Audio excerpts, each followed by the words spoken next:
Howdy home buyers. How do you know when you are fully prepared to move into the purchasing phase of your buying process? We have talked a lot about the 4 P's. We're going to prepare, we're going to purchase, we're going to pause, and then we're going to party.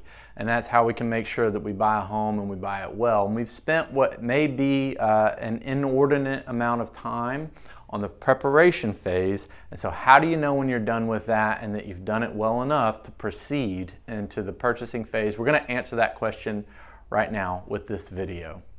We got our 4 P's. We're talking about preparedness, and I'm sorry about another acronym, but I've got one for you. It's 5 W's plus H. But the 5 W's are very familiar. We know who, what, when, where, and why. We want to be able to answer those questions, and then we want to talk about how in order to make sure that we're fully prepared to make this purchase. So let's break it down in order of events. When we talk about who, the very first who question is, who's going to live in this home? Is it me? Is it me and my fiance? Is it me, my wife, and 3 kids? How about a mother-in-law? We need to know who is going to be moving into this house with us. We also probably need to be able to answer who's joining us on this journey. Who's my real estate agent? Who's my loan officer? Let's figure out who is involved in this home buying journey. What is pretty obviously, what do we want to buy? I'll come back to that later. When? We need to be able to answer, when do we want this to happen? It's pretty obvious, but you know, if that baby is due in August and you need time to nest, then you want to be moved into this new home by June, right? If we're getting married in March, we might want to plan to be moving in April to start our new lives together. Maybe we're going to spend 2 weeks. Now that we've started a new job in a new city, we're going to spend 2 weeks in corporate housing to figure out the lay of the land, purchase something, and move on with our lives. So let's make sure we know when we want to be moved in by. Where, also kind of obvious, where do we want to live? So let's go back to what and why.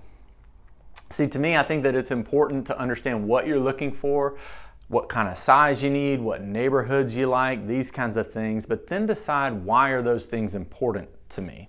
So I want a 3-bed, 2-bath. Why is that important? Well, it's me and my wife and my parents from Indiana visit often, and I need a secondary bedroom for them.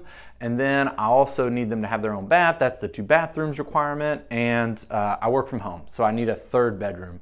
Okay, well, that sounds like you might need a 2-bedroom, 2-bath plus a home office, which may or may not need to be a 3rd bedroom. You see what I'm saying? Let's get focused on what we want, but also why we want it, so that we can make sure we're opening ourselves up to great opportunities, even though the specs might not look exactly like we expected them to.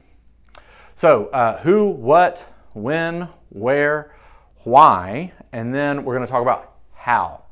Now that we know the who, what, when, where, why, and how, where, when, we're going to bring in how, and we're going to put all of this together. I like to sit down with my clients to make sure that we know how we're going to purchase in terms of our financing. Do we need another who in order to qualify for the down payment and closing costs? When are we trying to do this? Let's make sure we know what our goals are so that we can achieve when we move in. And then how is putting all this together. What does it look like to look at houses? What neighborhoods are we going to target and why? And let's sit down together in this buyer game plan session, is actually what we call it at the Porter Group, because we want to put all cards on the table and then go into the poker room, right? And I think that if you're not getting this type of consultation from your buyer's agent, then you probably need to consider a different who. And obviously, we've proven that we've got a system for this type of thing. So, stepping back again, how do we know when we're fully prepared to move from this phase and into the purchasing phase when we're looking at houses and making offers? Let's make sure we can answer the 5 W's and how. Y'all have a great day. Thanks for watching.